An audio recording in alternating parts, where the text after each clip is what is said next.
ಕಾವೇರಿ ನೀರು ನಿಯಂತ್ರಣ ಸಮಿತಿ ತಮಿಳುನಾಡಿಗೆ 15 ದಿನಗಳ ಕಾಲ 3500 ಕ್ಯೂಸೆಕ್ ನೀರನ್ನು ಬಿಡುಗಡೆ ಮಾಡಬೇಕು ಅಂತ ಆದೇಶ ಹೊರಡಿಸಿದ್ದೇ ತಡ. ಇಡೀ ರಾಜ್ಯದಾದ್ಯಂತ ರೈತರು ಆಕ್ರೋಶವನ್ನು ವ್ಯಕ್ತಪಡಿಸ್ತಾ ಇದ್ದಾರೆ, ಕಿಡಿಕಾರ್ತಾ ಇದ್ದಾರೆ. ತಮಿಳುನಾಡಿನಲ್ಲಿ ಕಾವೇರಿ, ಕರ್ನಾಟಕದಲ್ಲಿ ಕೋಲಾಹಲವೇ ಎದ್ದಿದೆ.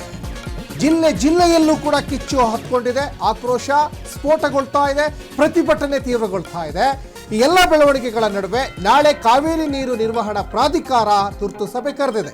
ದೆಹಲಿಯಲ್ಲಿ ನಾಳೆ ಮಧ್ಯಾಹ್ನ 2:30ಕ್ಕೆ CWMA ಕಾವೇರಿ ನೀರು ಪ್ರಾಧಿಕಾರ ಈಗ ಸಭೆ ಕರೆದಿರುವಂಥದ್ದು.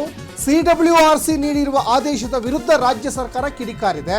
ಆದೇಶ ಪ್ರಶ್ನಿಸಿ ಅಧಿಕಾರಿಗಳ ಜೊತೆ ಸಭೆ ಈಗ ಒಂದು ಕಡೆ ಈಗ ರಾಮಲಿಂಗಾರೆಡ್ಡಿ ಅವರು ಇವತ್ತು ಮಾಡಿದ್ರು. ನಾಳೆ ಕಾವೇರಿ ನೀರು ನಿರ್ವಹಣಾ ಪ್ರಾಧಿಕಾರದವರು ಸಭೆಯನ್ನು ಮಾಡ್ತಾರೆ. ಇಲ್ಲಿಯ ಒಂದು ನೈಜತೆ ಏನಿದೆ, ಎಷ್ಟು ನೀರಿದೆ, ತಮಿಳುನಾಡಿಗೆ ಕೊಡಲಿಕ್ಕೆ ಆಗುತ್ತಾ ಇಲ್ವಾ, ಎಲ್ಲವೂ ಕೂಡ ನಾಳೆಯ ಸಭೆಯಲ್ಲಿ ಒಂದು ಫೈನಲ್ ಆಗುವ ಸಾಧ್ಯತೆ ಇದೆ. ಈಗ ತಮಿಳುನಾಡವರು ನಮಗೆ ಇಷ್ಟು ನೀರು ಕೊಡಬೇಕು ಅಂತ ಕೇಳಿದ ತಕ್ಷಣ ಹೆಂಗೆ ಕೊಡ್ಲಿಕ್ಕೆ ಸಾಧ್ಯ ಆಗ್ತದೆ? ಇಲ್ಲೂ ಕೂಡ ನೀರು ಬೇಕಲ್ವಾ, ನೀರೇ ಇಲ್ಲ, ಮಳೆ ಆಗ್ತಾ ಇಲ್ಲ. ಹಾಗಾಗಿ ಈಗ ಕಾವೇರಿ ನೀರು ನಿಯಂತ್ರಣ ಸಮಿತಿಯವರು ನಿನ್ನೆ ಆದೇಶ ಹೊರಡಿಸಿದ್ರು. ಅಂದರೆ ಈ ಕಾವೇರಿ ನೀರು ನಿಯಂತ್ರಣ ಸಮಿತಿಯವರ ಆದೇಶದ ಪ್ರಕಾರ ಇವತ್ತಿನಿಂದನೇ ನೀರು ಕೊಡಬೇಕಾಗಿತ್ತು. ಏನು ಆದೇಶ ಹೊರಡಿಸಿದ್ರಲ್ಲ, ಆದೇಶ ಹೊರಡಿಸಿದ್ದೇ ತಡ. ಮಂಡ್ಯ ಭಾಗದ ರೈತರು, ಕನ್ನಡ ಪರ ಹೋರಾಟಗಾರರು ಬೀದಿಗಿಳಿದು ಹೋರಾಟ ಮಾಡಿದರು. ಖಾಲಿ ಕೊಡ ತಂದು ಆಕ್ರೋಶವನ್ನು ವ್ಯಕ್ತಪಡಿಸಿದ್ರು. ಅದಾದ ಬೆನ್ನಲ್ಲೇ ರಾಮಲಿಂಗಾರೆಡ್ಡಿಯವರು, ನೀರಾವರಿ ಸಚಿವ ರಾಮಲಿಂಗಾರೆಡ್ಡಿಯವರು ಕೂಡ ಇವತ್ತು ಮಹತ್ವದ ಸಭೆಯನ್ನು ಮಾಡಿ ನಮಗೆ ನೀರು ಕೊಡಲಿಕ್ಕೆ ಸಾಧ್ಯನೇ ಇಲ್ಲ, ತಮಿಳುನಾಡು ಸರ್ಕಾರದವರು ಅರ್ಥ ಮಾಡ್ಕೊಳ್ಬೇಕು ಅಂತ ಹೇಳಿದರು. ಈ ಎಲ್ಲ ಬೆಳವಣಿಗೆಗಳ ನಡುವೆನೇ ಕಾವೇರಿ ನೀರು ನಿರ್ವಹಣಾ ಪ್ರಾಧಿಕಾರದವರಿಗೆ ನಾವು ಮೇಲ್ಮನವಿ ಸಲ್ಲಿಸ್ತೀವಿ ಅಂತಲೂ ಕೂಡ ರಾಮಲಿಂಗಾರೆಡ್ಡಿಯವರು ಹೇಳಿದರು. ಹಾಗಾಗಿ ಈ ಕಾಂಗ್ರೆಸ್ನ ಅನೇಕ ಸ್ವಪಕ್ಷದ ನಾಯಕರು ಕೂಡ ಇದಕ್ಕೆ ತೀವ್ರವಾದಂತಹ ಟೀಕೆಯನ್ನು ವ್ಯಕ್ತಪಡಿಸ್ತಾ ಇದ್ದಾರೆ.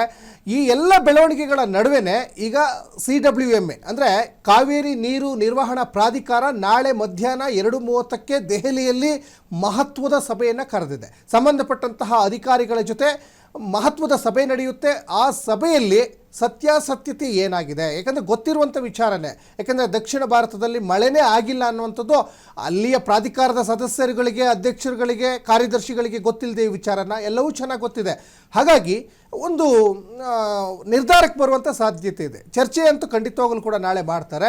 ಯಾಕಂದರೆ ಇಲ್ಲಿ ಬೀದಿಗೆ ಬಿದ್ದು ರೈತರು ಇವತ್ತು ಹೋರಾಟ ಮಾಡಬೇಕಾದಂಥ ಪರಿಸ್ಥಿತಿ ಯಾಕೆ ಆಗ್ತಾ ಇದೆ ಅಂದರೆ ಜಲಾಶಯದಲ್ಲಿ ನೀರಿಲ್ಲ, ಒಳಹರಿವು ಆಗ್ತಾ ಇಲ್ಲ. ಇಷ್ಟೆಲ್ಲ ಗೊತ್ತಿದ್ದು ನೀವು ತಮಿಳುನಾಡಿಗೆ ನೀರು ಬಿಡಿ ಅಂದರೆ ನಾವು ಹೆಂಗೆ ಸ್ವಾಮಿ ಬಿಡೋದು?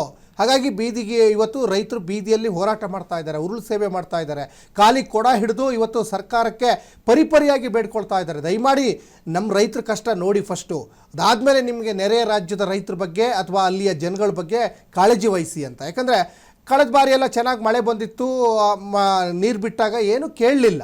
ಆಮೇಲೆ ಇನ್ನು ಭಾಳ ಮುಖ್ಯವಾಗಿ ತಮಿಳುನಾಡಿಗೆ ನೀರು ಹರಿತು ಹೋಗ್ತಾ ಇದೆಯಲ್ಲ, ಅಲ್ಲೂ ನೀರನ್ನು ಶೇಖರಣೆ ಮಾಡ್ತಾ ಇಲ್ಲ, ಸಮುದ್ರದ ಪಾಲಾಗ್ತಾ ಇದೆ ಅನ್ನುವಂಥ ಆರೋಪಗಳು ಕೂಡ ಕೇಳಿ ಬರ್ತಾ ಇದೆ. ಇಲ್ಲಿ ಮಂಡ್ಯ ಭಾಗದ ರೈತರು, ಕನ್ನಡ ಪರ ಹೋರಾಟಗಾರರು ಜೊತೆಗೆ ಕಾಂಗ್ರೆಸ್ನ ಶಾಸಕ ರವಿ ಗಣಿಗ ಕೂಡ ಆಕ್ರೋಶವನ್ನು ವ್ಯಕ್ತಪಡಿಸಿದರು.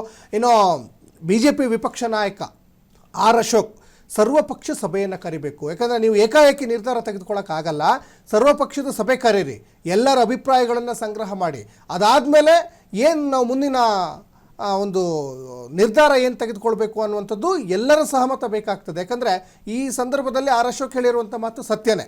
ಯಾಕಂದರೆ ಇವತ್ತು ಪ್ರತಿ ಜಿಲ್ಲೆಯಲ್ಲೂ ಕೂಡ ನೀರಿಗೋಸ್ಕರ ಹಾಹಾಕಾರ ಶುರುವಾಗಿದೆ. ಉತ್ತರ ಕರ್ನಾಟಕ, ಮಧ್ಯ ಕರ್ನಾಟಕ, ಕರಾವಳಿ, ಮಲೆನಾಡು ಭಾಗದಲ್ಲಿ ನೀರಿಗೋಸ್ಕರ ಸಾಕಷ್ಟು ಸಮಸ್ಯೆ ಆಗ್ತಾ ಇದೆ. ಹಾಗಾಗಿ ಇವತ್ತು ಪ್ರತಿಭಟನೆಯ ಕಿಚ್ಚು ಈಗ ತಾರಕಕ್ಕೇರ್ತಾ ಇದೆ ಅನ್ನುವಂಥದ್ದು ಇಲ್ಲಿ ಸ್ಪಷ್ಟವಾಗಿ ಗೊತ್ತಾಗ್ತಾ ಇದೆ.